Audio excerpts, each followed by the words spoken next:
Gente querida, alegria do encontro, sou Nina Veiga e estou aqui no canal Paz e Bem a produzir conhecimento a partir da antroposofia da imanência, um ativismo delicado por uma estética da vida viva. E hoje vamos para o 5º episódio da 13ª temporada do nosso programa que tem como título Antroposofia da imanência, ativismo delicado por uma estética da vida viva.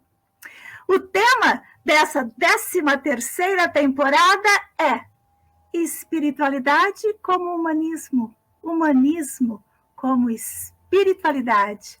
E temos o episódio 5 que diz os dilemas do nosso tempo, e são muitos, não é?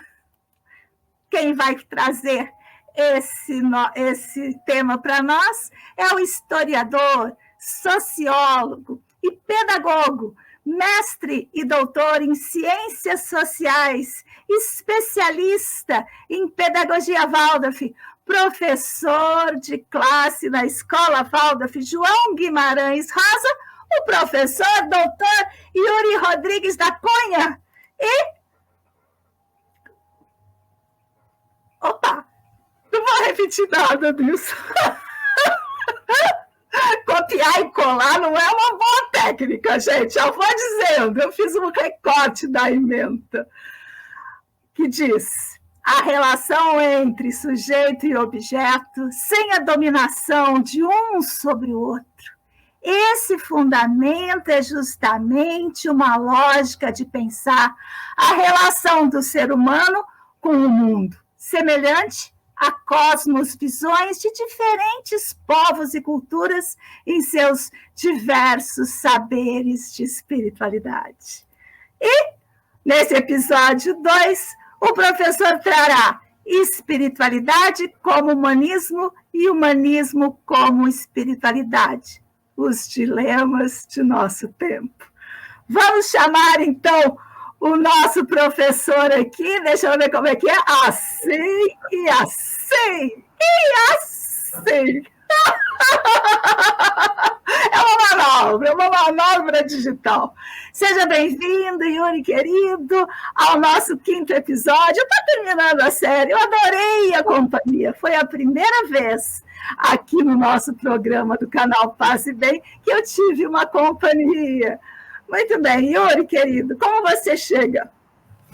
Olá, Nina, muito obrigado por mais esse encontro, por essa prosa, por esses diálogos, por essa troca, e dizer que caminhando aí pro fim, né, desses nossos encontros, dizer que foi e que está sendo, na verdade, né, muito rico e muito bacana.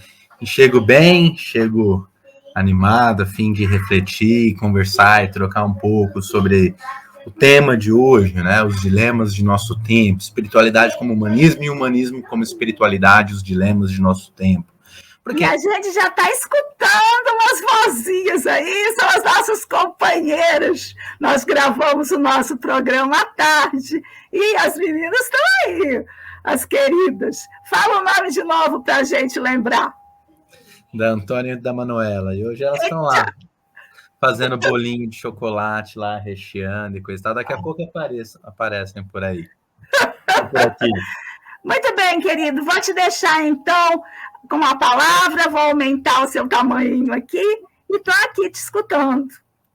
Muito bem, Nina. Então, chegamos nesse 5º episódio, não é? Esse 5º episódio, ele traz para nós um elemento central de toda a nossa reflexão que viemos fazendo ao longo desses 4 episódios anteriores, né? E aqui a gente culmina numa questão que para mim é muito cara e que de alguma forma para o Steiner também o é, quando ele diz do professor ou do antropósofo, que em alguma medida ele tem que ser um sujeito interessado pelo seu tempo.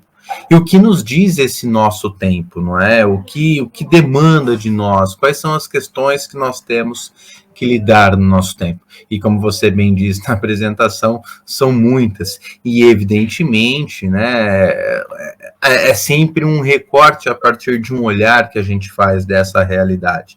Então, para quem nos acompanha, entender um pouco esse percurso, para perceber como que a gente chega neste momento crucial aqui da nossa reflexão. Nós começamos lá atrás, nosso primeiro encontro, apresentei um pouco esse tema, né, da espiritualidade como humanismo e humanismo como espiritualidade, pensando nessa relação, dessa transvaloração desses conceitos que de alguma forma foram cunhados e foram utilizados dentro de uma lógica eurocêntrica, né, dentro de uma lógica eurocentrada, pensando esse ser humano apenas como um ser racional, enfim, por aí vai. Passamos sobre esses pontos no pensamento do Steiner, de uma localização desses problemas nas obras do Steiner. Vimos ali naquele momento que o Steiner é um autor que se debruça sobre essas temáticas. No terceiro encontro, discutimos um pouco sobre essa relação dessa espiritualidade no Steiner, tentando entender essa antroposofia como praxis, ou seja, né, essa espiritualidade como uma relação não somente ou não de uma ascese individual, mas de uma prática coletiva, de uma prática social, de uma prática também política, não é? Aquilo que nós chamamos como praxis. E o encontro passado, falamos basicamente sobre esse Steiner maduro, essa terceira fase do pensamento do Steiner, quando ele, de alguma maneira, propõe ações mais objetivas, de uma forma de transformação dessa realidade objetiva da qual ele vivia, não é? Quando ele propõe lá a pedagogia, quando ele propõe uma medicina antroposófica, quando ele propõe uma agricultura antroposófica, e por aí vai, coisas que lá na terceira temporada a Nina trouxe isso muito bem, não é?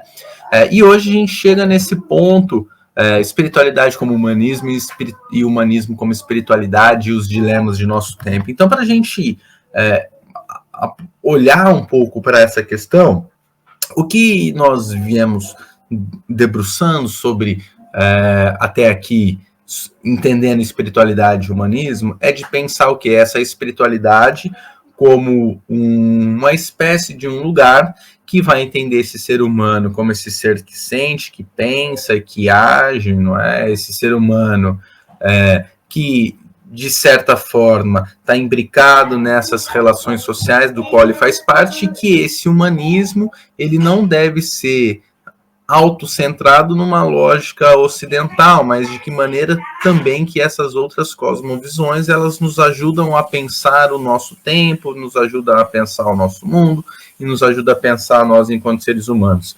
E aí, diante disso, né, e pensando a antroposofia dentro desse contexto, a antroposofia dentro desse elemento, eu volto para recuperar uma discussão que o Steiner ele aponta em diversos momentos, em diversos textos deles, né? Se a gente lembrar lá na Educação da Criança segundo a Ciência Espiritual, ele começa com esse ponto, né? Quais são os dilemas do nosso tempo?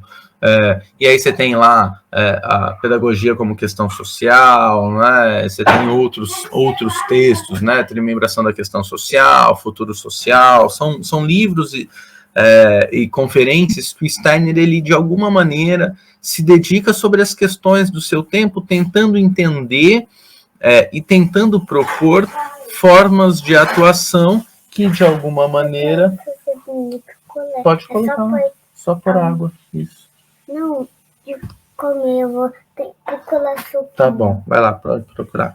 E de alguma forma, ele vai tentar então entender esse tempo e tentar fazer uma análise crítica, mas não apenas aquela crítica do ponto de vista que a gente está acostumado, que a gente está acostumado do ponto de vista acadêmico, não é? Mas, de fato, uma crítica que possibilite a construção de um outro mundo possível e de um inédito viável, não é? Como diria Paulo Freire. Então, adentrando um pouco para nós aqui. Quando a gente fala dos dilemas do nosso tempo, é evidente que nós temos um rol, uma lista enorme que a gente pode debruçar ponto a ponto e aprofundar, não é? Que, de alguma forma, eu uso aqui uma imagem que uma autora brasileira chamada Eleiette Safiotti usa, que é a metáfora do nó. Não dá para a gente pegar cada um desses problemas e isolar. Tá tudo imbricado, tá tudo ennosado, embolado. E quais são esses dilemas, não é? Quais são os dilemas que a gente tem? Bom, são vários, como eu disse. Então a gente tem as questões étnico-raciais, é a questão do racismo, que é um problema nosso, da nossa branquitude. Nós temos uma questão de gênero, nós temos uma questão da misoginia, nós temos uma questão do machismo, nós temos questões ambientais, nós temos questões de desigualdade econômica, né, de uma concentração de renda, nós temos um pensamento antidemocrático, nós temos um pensamento fascista, nós temos uma lógica de um Estado necropolítico, para usar a expressão do Achille Mbembe. Nós temos, diante de tudo isso, uma dimensão de uma colonialidade do pensamento, quer dizer, de que maneira que nós, enquanto sujeitos que ocupamos ou que estamos no sul do planeta, temos uma mentalidade dos nossos colonizadores, que de alguma forma outros autores vão chamar isso de ideologia, ou seja, não é? Nós temos aqui questões que são urgentes, que são necessárias e que, de alguma forma, a gente precisa trocar a roda do carro com o carro em movimento. Não dá para a gente parar o carro, trocar a roda e ver se vai funcionar. E diante desses dilemas, desses desafios que são enormes, que nos mobilizam, não é? A gente ainda também tem que lidar com as questões dos nossos cotidianos, dos nossos microcosmos, dos nossos microespaços de atuação, não é? E de alguma forma cruzar esses ambientes do macro e do micro, né? Permitir com que o macro e o micro, assim como eu e o outro, assim como o sujeito e o objeto, não estejam em lugares diametralmente opostos, mas que no entre eles, né, ou como diria o Deleuze-Guattari, nesse rizoma, é que esse encontro possa acontecer e que essa prática possa, de alguma forma, ser potente. Então, diante de todos esses dilemas, a questão é, como que o Steiner, porque, de alguma forma, esse é o nosso objetivo, um pouco o nosso ponto de partida, o nosso ponto de encontro aqui, quer dizer, como que o Steiner ele nos ajuda a pensar essas questões todas? O Steiner se dedica sobre a questão de gênero? Não. Ele aparece em alguns momentos, ele coloca lá no Filosofia da Liberdade, se não me engano, acho que no capítulo 13 ou no capítulo 14, ele coloca num dado momento lá sobre essas questões de gênero e tal. Não chama isso dessa forma. Página 163 da Filosofia da Liberdade. Ah lá, pronto. A Nina mata a cobra e mostra o pau, né? E de alguma forma ele traz esses pontos, né? Ele se debruça sobre a questão do racismo? Não se debruça, né? Não era um problema que para ele, enquanto esse sujeito europeu do começo do século XX, né, um problema que o mobilizava, né? Ele se debruça sobre as questões de desigualdades econômicas, né, essas questões de classe, sim, se debruça sobre isso, ele traz essas questões, ele discute sobre as questões da democracia, sim, não, mas não nesses termos, não é? Mas ele está preocupado também com quando ele vai discutir a trimembração social. E aí o que é importante para nós, para ser coerente com o argumento que a gente vem desenvolvendo, que eu venho trazendo um pouco para a gente refletir, o mais importante não é a gente recuperar o Steiner para ver, bom, quais foram as respostas que o Steiner deu no seu tempo, lá em 1919, na Economia Viva. Não é isso, mas como ele pensou essas questões no seu tempo e como, a partir dessa premissa metodológica, a gente pode pensar o nosso tempo. Eu acho que esse é um exercício importante do ponto de vista metodológico para a gente se debruçar sobre o pensamento do Steiner e sobre qualquer outro autor que a gente se utiliza para ajudar a pensar o nosso tempo. Não é usar a resposta do autor, mas é usar as perguntas que ele fez para a gente desenvolver as nossas próprias respostas, não é? Bom, então, diante disso, evidentemente que eu não posso pensar todas essas questões, desconsiderando esse ser humano nesse campo de uma dimensão espiritual. Ou seja, não é? Pensar esse ser humano numa dimensão espiritual, mais uma vez, não significa defender uma perspectiva ascética de que a espiritualidade ela se dá de uma forma isolada. Pelo contrário, a espiritualidade ela é uma relação social, ela é vista como dentro dessa dimensão política. Bom, e aí, então, o que a gente precisa primeiro reconhecer, né? Um pouco essa interpretação que eu faço. E Nina, fique muito à vontade quando você quiser também trazer e colaborar e entrar. Eu sei que você já faz isso, mas deixando ainda mais à vontade, não é? Obrigada.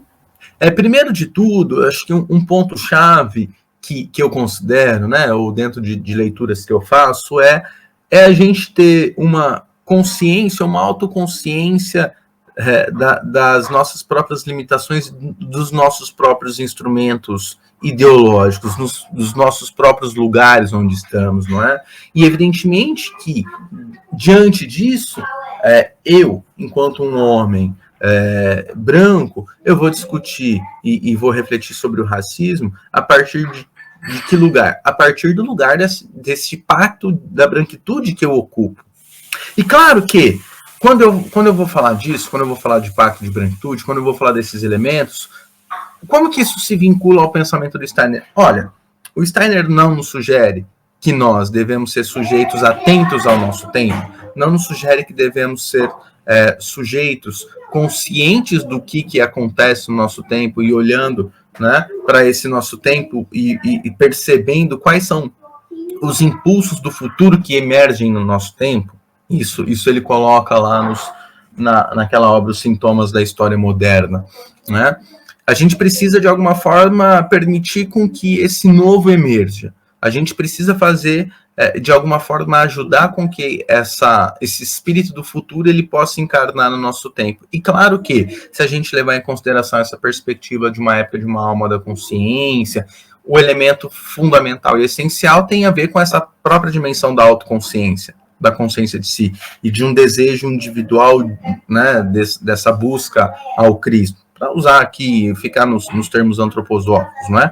E, de alguma forma, isso tudo remete a isso que eu estava dizendo, dessa dimensão de uma autoconsciência e de que maneira que eu me implico nos aspectos ideológicos que me atravessam. Tem como eu simplesmente abrir minha cabeça e tirar não serei mais machista, não serei mais racista? Não tem como. Não tem como. Né? Oxalá pudesse ser assim, mas não é. Não é porque aquilo que me atravessa, os meus atravessamentos, eu vivo numa lógica. Então, assim, eu me reconheço na medida em que eu me reconheço como sujeito parte de uma realidade social do qual eu estou inserido. E se eu parto desse pressuposto, é inegável que, se eu vivo numa sociedade racista, numa sociedade machista, numa sociedade misógina, numa sociedade LGBT-fóbica, né, que mais mata trans, numa sociedade desigual, numa sociedade orientada por uma lógica capitalista e tudo mais, eu sou atravessado por esses valores. E é inegável que esses valores estejam em mim. E é fácil encontrá-los? Claro que não.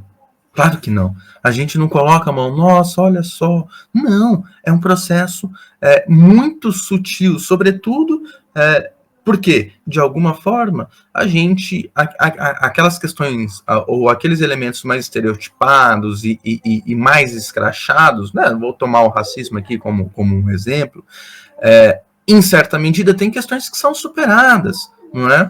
Agora, existem muitos elementos que são muito sutis e que, por vezes, eu não percebo, e que, por vezes, é difícil de entender, e que eu só vou perceber quando eu estou numa situação cotidiana qualquer e um branco e um negro fazem as mesmas questões e eu vou agir de um jeito e de outro de uma outra forma, tentando entender, né, essas sutilezas, e aí eu percebo, nossa, não tratei as pessoas, o fato do mesmo jeito. Percebe que é um elemento muito sutil, né? Não é uma questão consciente.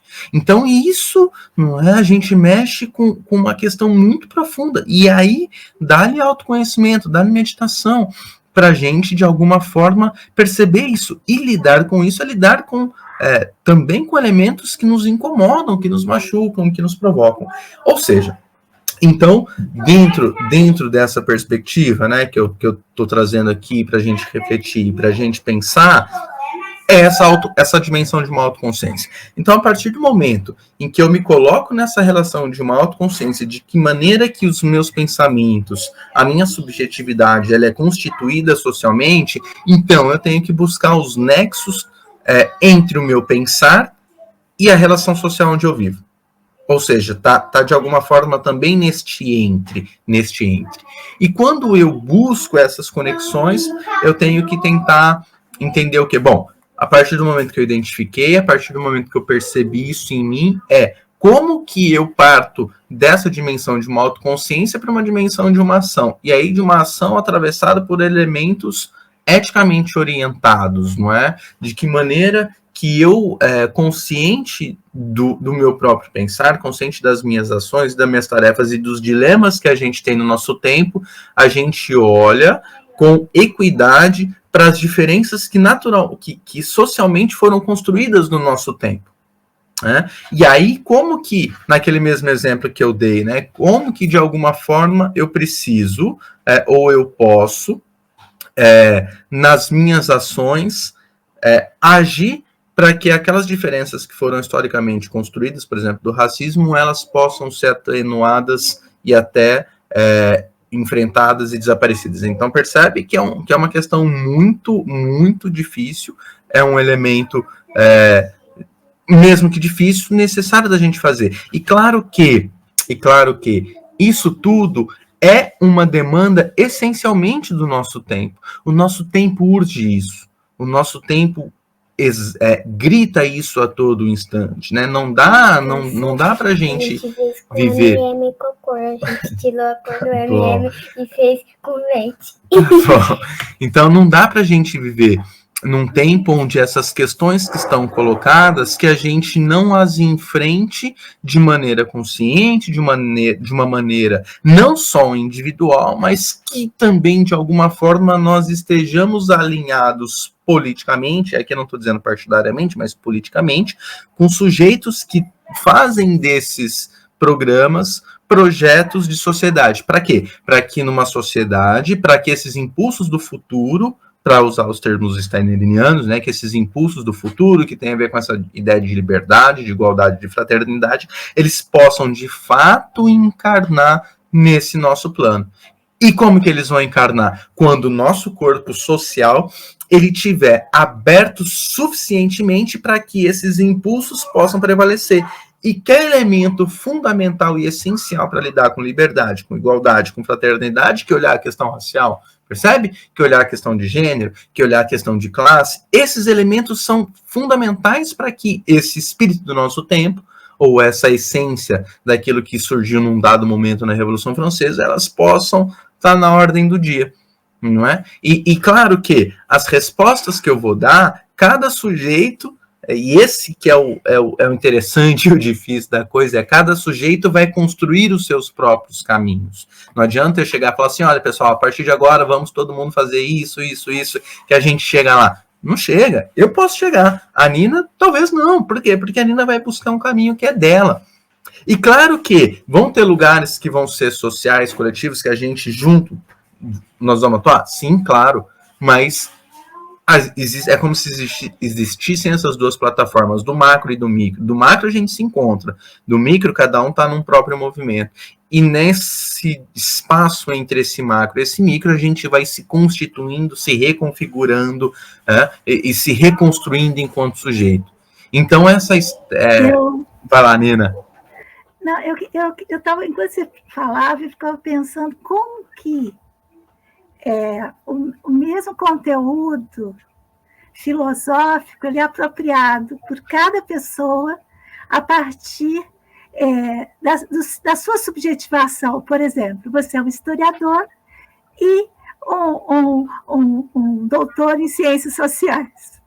E aí, o modo como você olha para os dilemas da nossa época, eles partem desse lugar.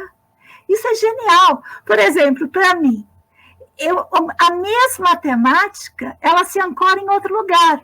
Por exemplo, nas filosofias da imanência. Por quê? Porque nas filosofias da diferença, que é também outro nome das filosofias da imanência, a gente está num lugar ali das esseidades, um lugar que pré-identitário. É difícil falar isso hoje em dia, porque parece que a gente não está no lugar. Mas, digamos assim, imagina a Terra. Aquilo que você está vendo na história, nas ciências sociais, são esses acontecimentos que estão sobre a Terra. E aquilo que as filosofias da diferença, e eu incluo Steiner nesse lugar, ele se inclui como um filósofo da imanência, quer ser também, digamos, um instrumento de percepção daquilo que está debaixo da Terra. Eu não gosto de usar metáforas telúricas, porque o povo já é muito telúrico demais. Debaixo da Terra, por exemplo, a Terra, a gente vê os capins, a gente vê as margaridas, a gente vê as árvores frondosas. Debaixo da Terra também a gente vê todas essas raízes, todos esses nutrientes, as minhocas, os tatus, sei lá.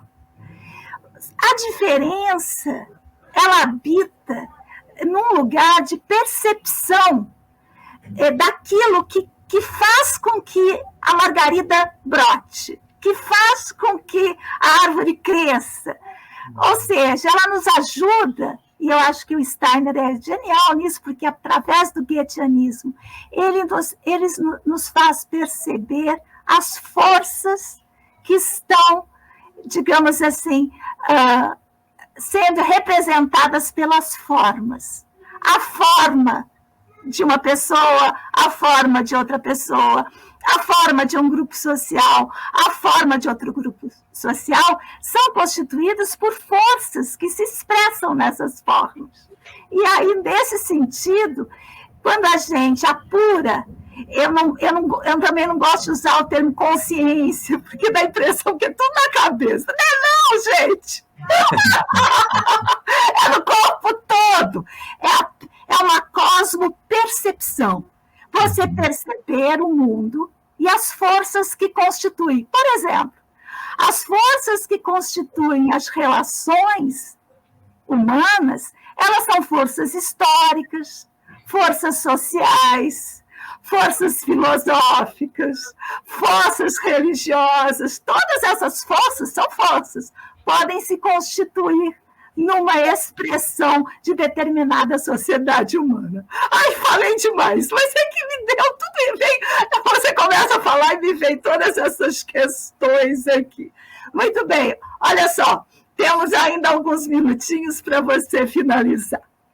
Mas é impressionante, Ina, porque é justamente isso, né? O reconhecimento dessas forças que nos atravessam e nos constituem, ela é, a meu ver, os elementos fundamentais e essenciais para que a gente consiga, em nós mesmos, proporcionarmos mudanças.